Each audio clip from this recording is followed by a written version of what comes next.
At a prestigious New York music academy, the chandeliers glimmered above rows of velvet chairs, where well-dressed guests found their seats for the evening recital. The grand hall's centerpiece was a glossy black Steinway piano, polished to perfection, reserved exclusively for Emily Harrington, the 18-year-old prodigy and daughter of a billionaire tech mogul. Parents whispered about scholarships, careers, and the promise of future fame.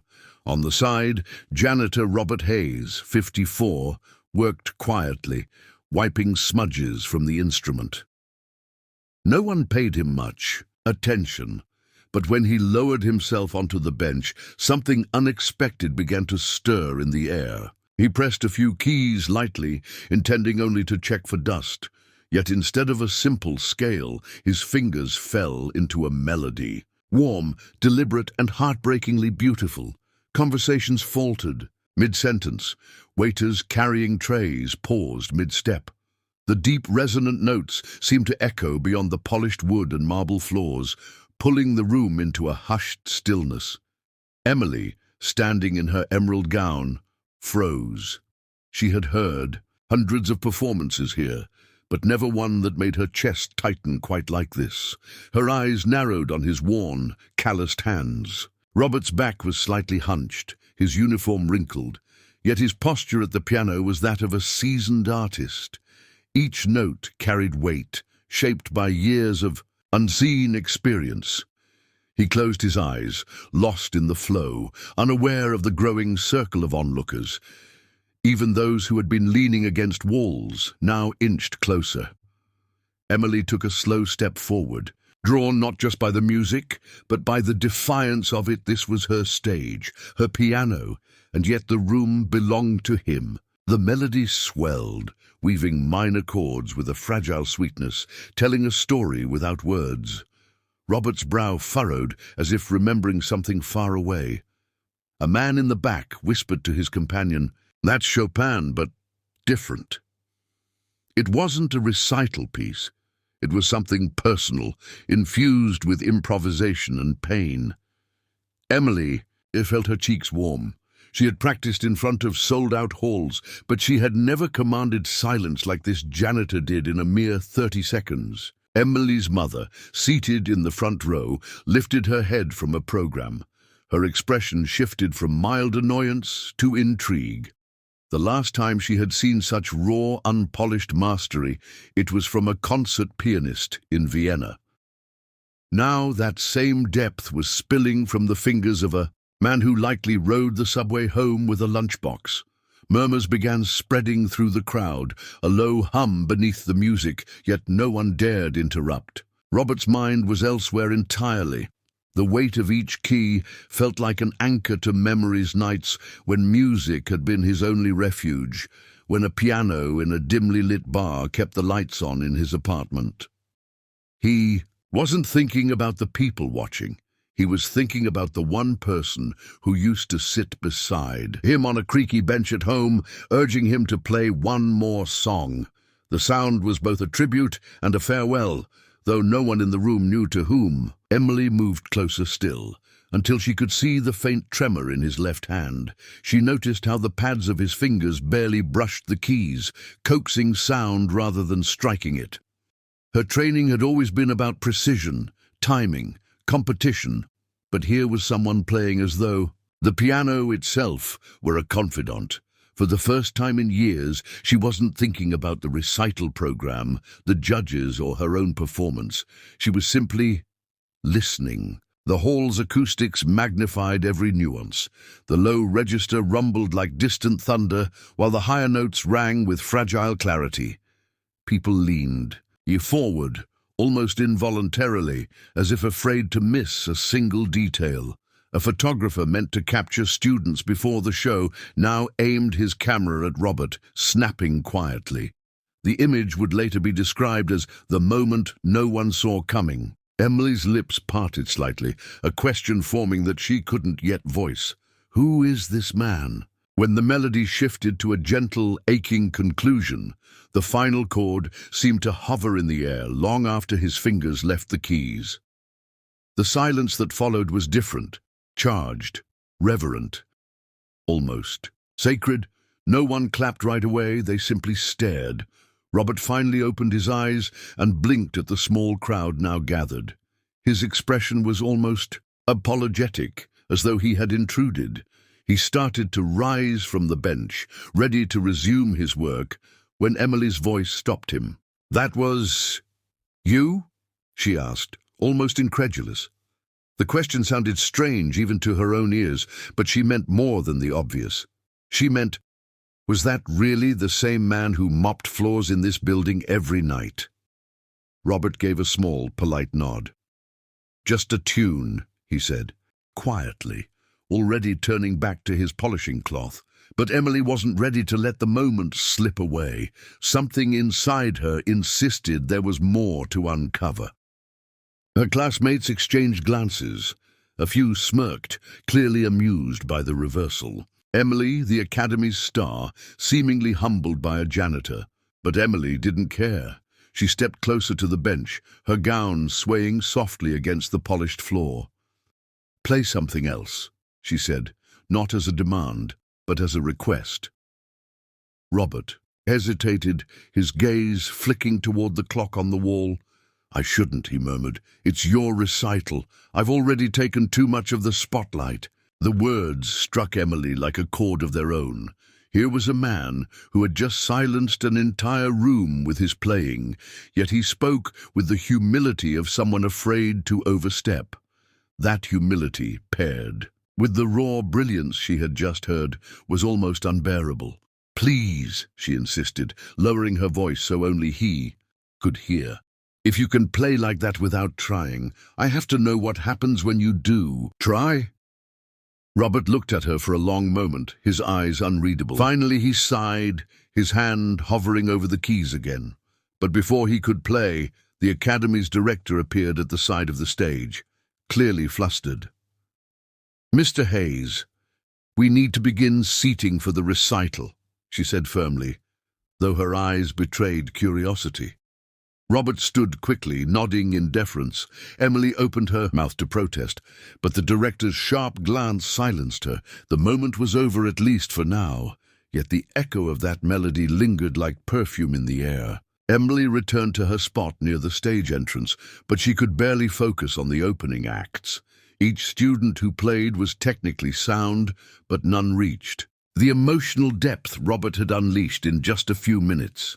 She found herself gripping the program so tightly it crumpled in her hands. Her thoughts kept circling back to that melody, to the quiet concentration in his face, to the possibility that talent this pure could go unnoticed for decades. It both thrilled and unsettled her. When her turn came, Emily took her seat at the same Steinway Robert had touched. For the first time, the polished keys felt heavier beneath her fingers.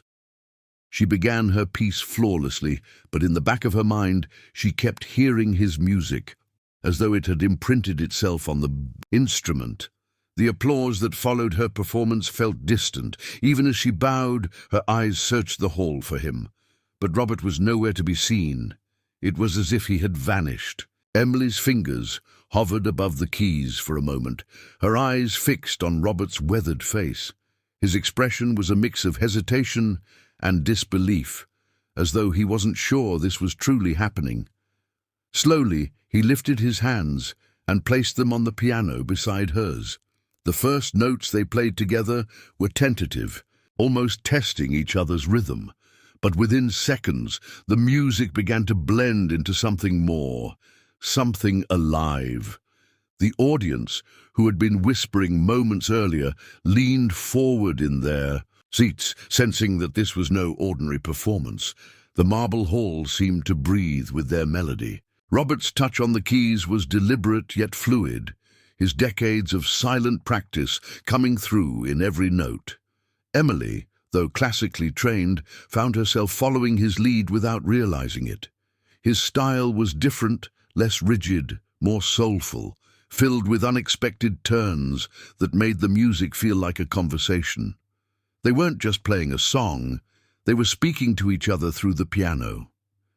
Emily felt the weight of her privileged training melting away, replaced by something raw and real. Her cheeks warmed as she matched his crescendos. As the piece unfolded, the audience's reaction shifted from polite intrigue to genuine awe. An elderly woman in the front row wiped away a tear. A young boy clutched his mother's arm and whispered, "It's like magic." Even the Academy's stern music director, seated near the back, leaned forward with his jaw slightly open. Emily's father, who had only come to support his daughter's recital, found himself staring at Robert as though seeing him for the first time.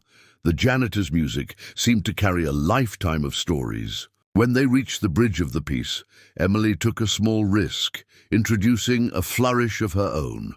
Robert caught it instantly, answering her with a cascade of notes that made her smile. Mid-performance, it felt like they had been playing together for years, not seconds. Each note was a step deeper into a shared world where age, class, and status didn't matter. It was just them, the piano, and the unshakable truth in the music. The sound grew richer, swelling to fill every corner of the hall. The piano strings vibrated with power under Robert's skilled hands, yet his touch remained gentle where it needed to be. Emily marveled at how he seemed to know exactly when to let her take the spotlight and when to guide her back. The balance between them was perfect, as though invisible threads were tying their playing together. She had never felt more connected to another musician. By the time they reached the final chorus, there was no doubt in anyone's mind that they were witnessing something extraordinary. The melody rose higher, brighter, until it seemed it might burst through the hall's high-arched ceilings. Emily's gown shimmered under the stage lights, her hair falling loose from its pins as she played with intensity. Robert's eyes stayed fixed on the keys, his brow furrowed in concentration, yet there was a faint smile tugging at his lips. He was no longer the janitor here, he was the pianist he had always wanted to be. The last note hung in the air for what felt like a full breath, before fading into silence. For a moment no one moved. Then, as if waking from a trance, the audience erupted into applause. Chairs scraped the floor as people stood, clapping furiously, some even shouting, "Bravo!" The sound was deafening, echoing through the marble walls. Emily's chest heaved as she caught her breath, her hands still resting on the piano. She turned to Robert, whose face was flushed with both exertion and embarrassment at the sudden attention. Emily reached for his hand without hesitation, lifting it for all to see. The applause grew even louder. Robert tried to pull his hand back, shaking his head as though he didn't deserve it. But Emily wouldn't let go. "This is your moment," she whispered over the noise, her voice steady despite the pounding of her heart. He blinked at her, unsure whether to smile or cry, and finally allowed himself the smallest nod. Around them, cameras flashed as parents, students, and guests tried to capture the scene. The Academy's music director approached the stage, his usual sternness replaced by an expression of admiration.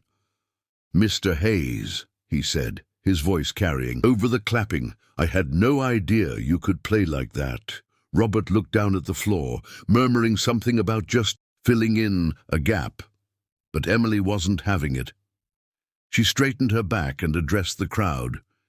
"You all just witnessed a performance that will be remembered in this school for years, and it wouldn't have happened without him." The room responded with another wave of applause. As people began to approach the piano, offering handshakes and compliments, Robert seemed overwhelmed. Emily stayed close, answering questions for him when he stumbled over his words. Someone asked where he had studied, and Robert admitted he had never attended a conservatory, just years of playing by ear in his small apartment after long work days. A few parents exchanged surprised glances, whispering about how raw talent like his was so rare. Emily felt a fierce pride on his behalf, as if she had known him forever. Eventually, the crowd began to thin, but a small group remained, eager to speak to Robert. Among them was Emily's father, who stepped forward and extended his hand. "Robert," he said firmly, "that was remarkable." Robert shook it cautiously, still unsure how to respond. "You've given my daughter something more valuable than any lesson money could buy," her father continued. "You reminded her what music is supposed to feel like." Emily glanced at her father in surprise. He wasn't known for emotional statements. Robert only smiled faintly in response. When the last of the guests had left, the hall felt quieter, almost intimate again. Emily sat back down at the piano, running her fingers lightly over the keys. "Will you play with me again sometime?" she asked.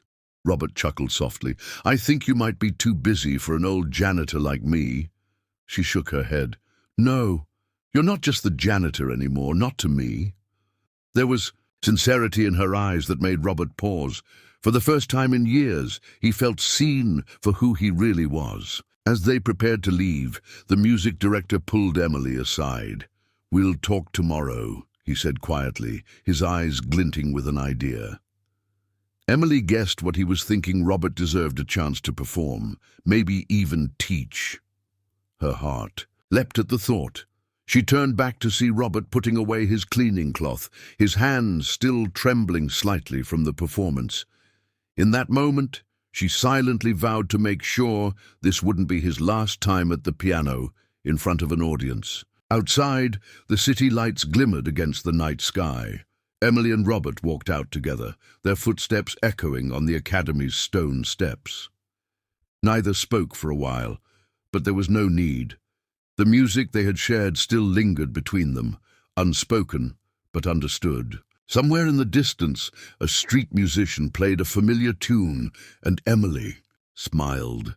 She knew this night had changed something not just for Robert, but for herself as well. And in the quiet warmth of that realization, she felt lighter than she had in years. The applause still rang in Robert's ears as he stood beside Emily on the stage, his calloused hands trembling under the spotlight. For years, his only audience had been the empty halls of the academy during late-night cleaning shifts. Now, hundreds of faces were turned toward him, clapping and cheering as if he belonged here. Emily's voice, clear and unwavering, made the moment even more surreal. She didn't just call him a friend. She called him her piano partner. Robert's heart swelled, but a part of him still doubted if this was real or just a fleeting moment of kindness. The next morning, Robert arrived at work early, expecting everything to return to normal, yet whispers followed him through the hallways. Students who once walked past him without a glance now greeted him warmly, some asking shyly if he would teach them a few notes. The video of his impromptu duet with Emily had been posted online, and by sunrise it had already reached thousands of viewers. Strangers from across the country were leaving comments, calling him the janitor who plays like a maestro. Robert didn't know whether to feel proud or overwhelmed. Emily's father, Charles Harrington, was not a man easily impressed. A billionaire real estate mogul, he was used to commanding boardrooms and influencing political circles. Yet something about Robert's quiet humility struck him.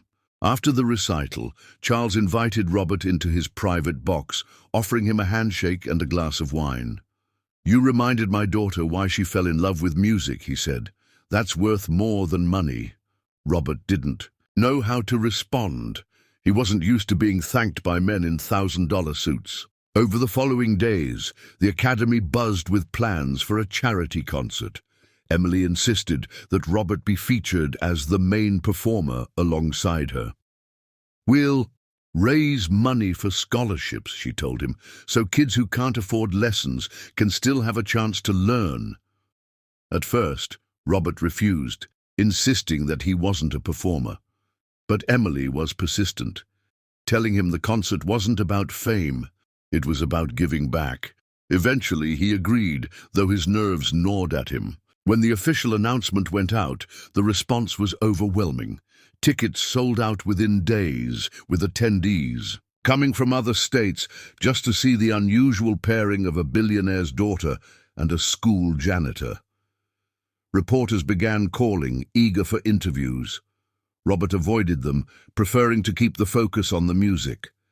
Emily handled the publicity with grace, always making sure to mention Robert's role in inspiring the event. She called him the heart of the performance. The night of the charity concert arrived with a chill in the air, but inside the hall, the atmosphere was electric. Stagehands bustled about, and the scent of polished wood and fresh flowers filled the space.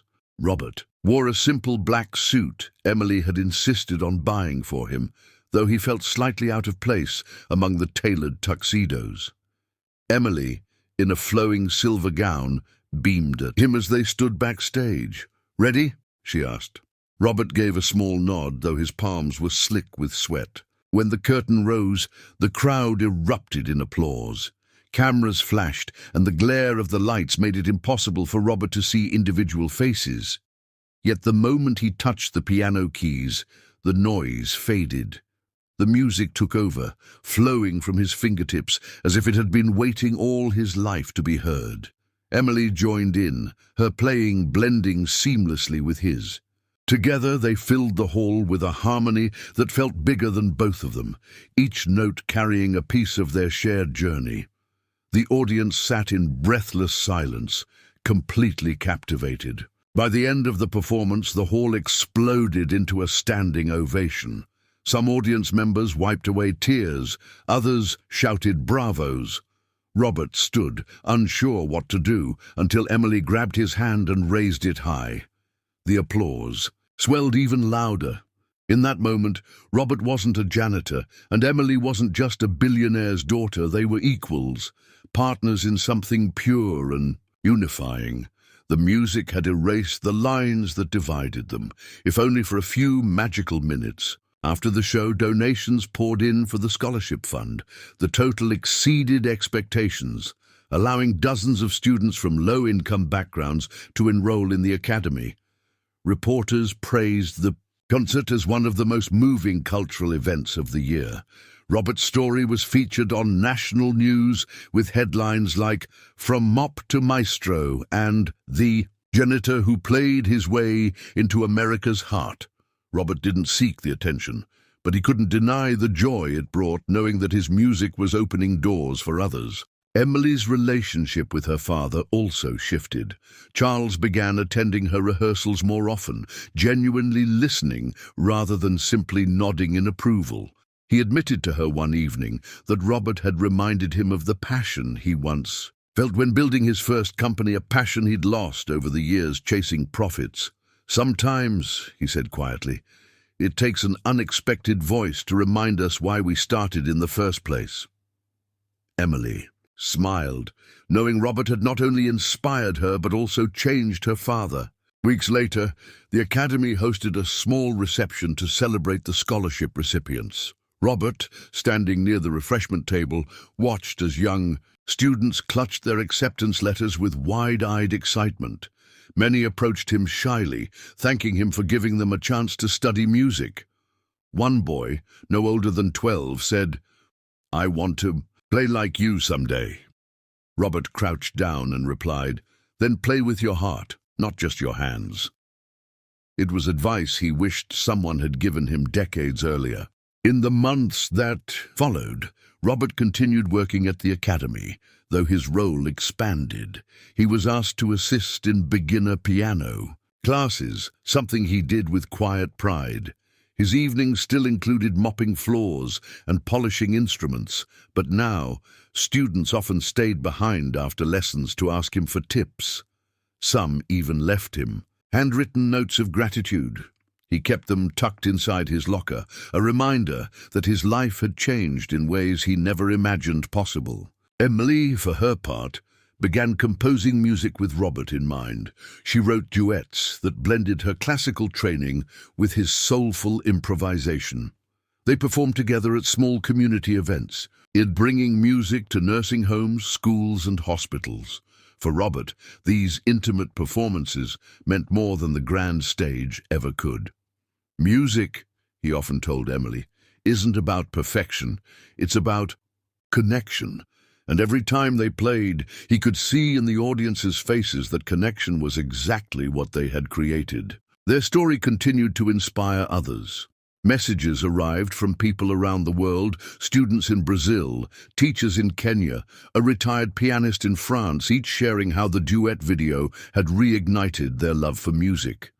Some had picked up old instruments again, others had enrolled in classes. Robert was humbled, often sitting late at night in his small apartment, reading the messages over and over. It amazed him that something so simple, a few minutes of music, could ripple out into the world in such a powerful way.